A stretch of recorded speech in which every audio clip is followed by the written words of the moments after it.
everyone. I'm Laurel Staples with NBC Montana, and we're following a developing story involving a Border Patrol arrest in the small town of Froid in northeastern Montana. Reporter Nora Mabie with the Montana Free Press, our media partner, is actively covering this story and joins me today to share insight. And Nora, welcome. It's good to see you again. You too. Thanks for having me. First, describe this community. It's really close to the border, right? Yes, so Froid is about 50 miles south of the US-Canada border, and it's also close to the Montana-North Dakota border. It is a tiny town of just 195 residents. Census data says that about 11 of those residents are Hispanic or Latino. And in the last election, 75% of people who voted in Froid supported President Donald Trump. Okay. Residents reporting something changed in their community in early January. Tell me about that. Yeah, so even though the town is close to the US-Canada border, residents told me that Border Patrol cars are not a common sight outside of the occasional gas station stops. So it was pretty noticeable to community members in early January when three Border Patrol cars, they said, were stationed outside of a local auto shop and then outside the shop owner's house.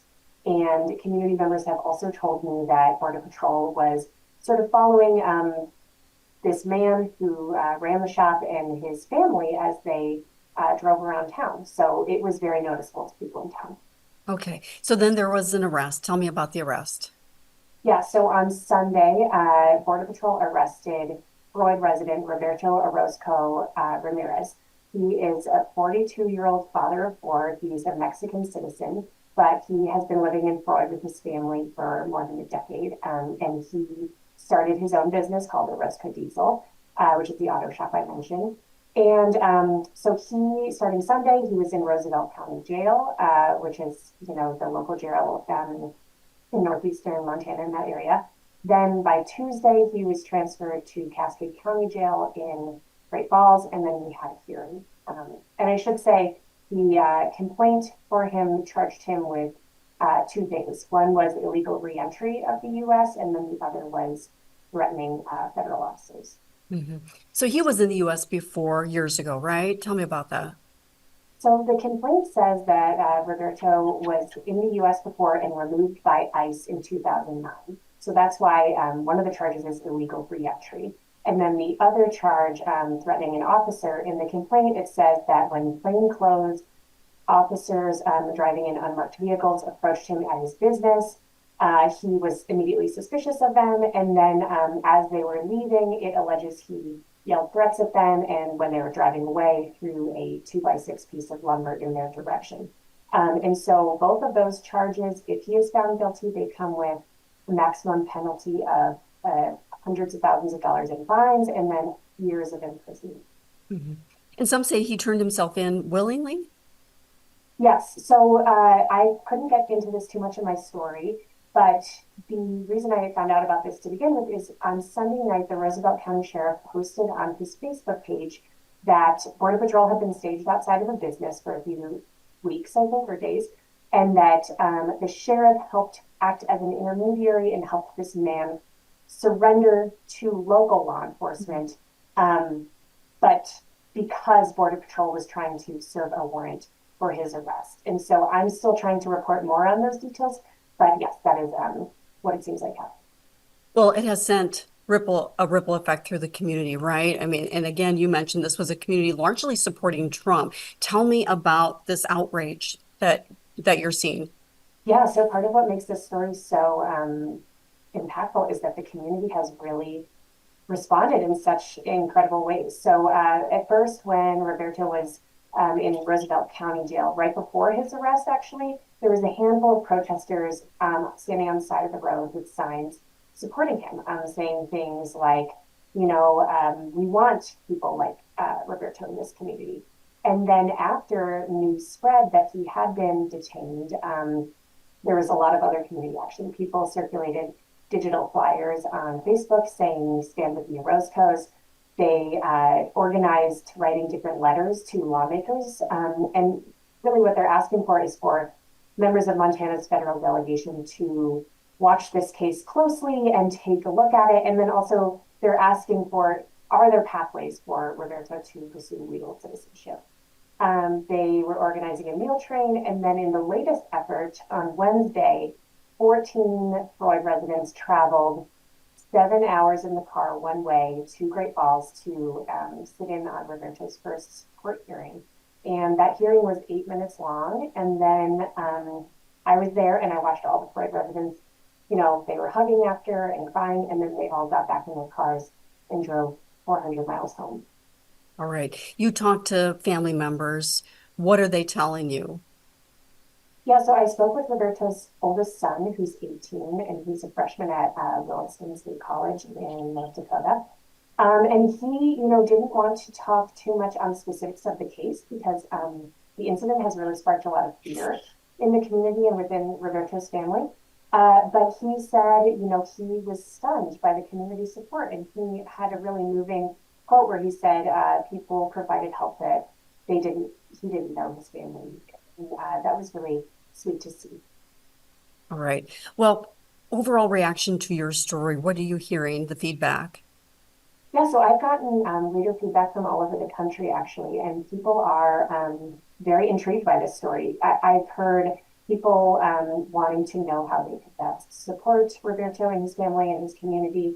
I've heard people asking questions about what was his path to the U.S.? Did he pursue citizenship at one point? And how hard is it to get citizenship status in the U.S. or in Montana? So those are questions that I really do want to pursue in follow-up reporting as well. People also wanted to know how much federal resources were spent on this operation of, having these cars out there for weeks in Froid, and people are wondering, would that money be better spent elsewhere? So there's a lot of follow-up stories I plan to pursue. All right. And you mentioned lawmakers, family and residents there reaching out to lawmakers. Any response? Yeah, so it seems like at first people were reaching out to our senators, and then now it sounds like people in the community have heard that they should reach out to Congressman Troy Downing, who represents Montana's Eastern House District. So I've reached out to his office and did not get a comment on that, but that's also something I'll be watching to see if he intervenes at some point. All right. So in doing this story for you, how has it impacted you and your big takeaways from this? I was really moved by the Froid community's response, and it was really emotional at the hearing on Wednesday. His sons, it was, I think, hard for them to see their dad be taken away and not have time to talk to him. They traveled a long way for it, and the community is they are really motivated to help this man. It's interesting because I've brought up politics in some ways, just pointing to the county's voting record and things like that. And people really have told me that this is not political for them. They feel like this is about supporting their neighbor and their friend. Mhm. Are you hearing about other arrests happening in rural areas like this?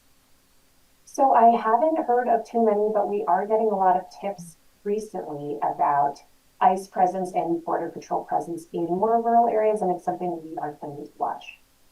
Okay. Ramirez brothers, they were taken into custody too?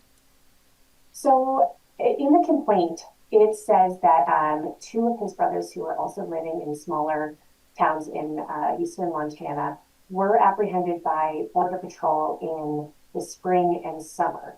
So it sounds like that may have been how Border Patrol came to learn about Roberto's presence. It's still unclear, and I'm looking into that as well. I've asked Border Patrol, but I just have not heard that.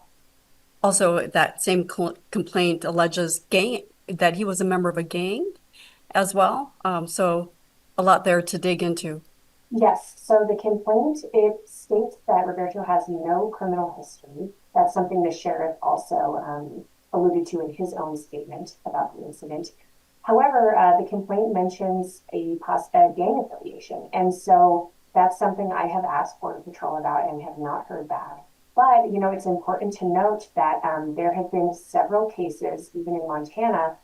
There was 3 instances in 2025 where Border Patrol made dubious gang affiliation accusations with no evidence. And I also spoke with a attorney who said that, that's something they're seeing more and more with this administration. So it's something that I want to find out more about.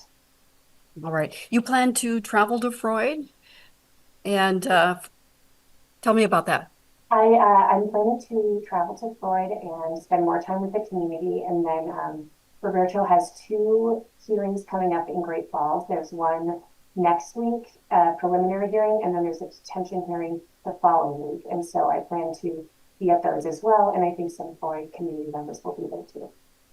All right. Well, we'll continue to follow your stories in this case. Anything else that you would like to share?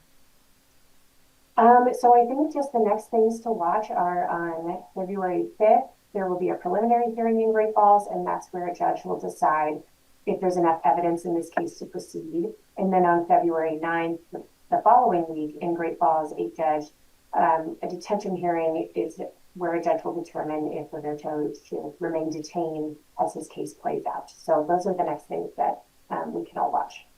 Okay. All right. Well, thank you again, Nora. And you can read the full article at the Montana Free Press or on our homepage at nbcmontana.com.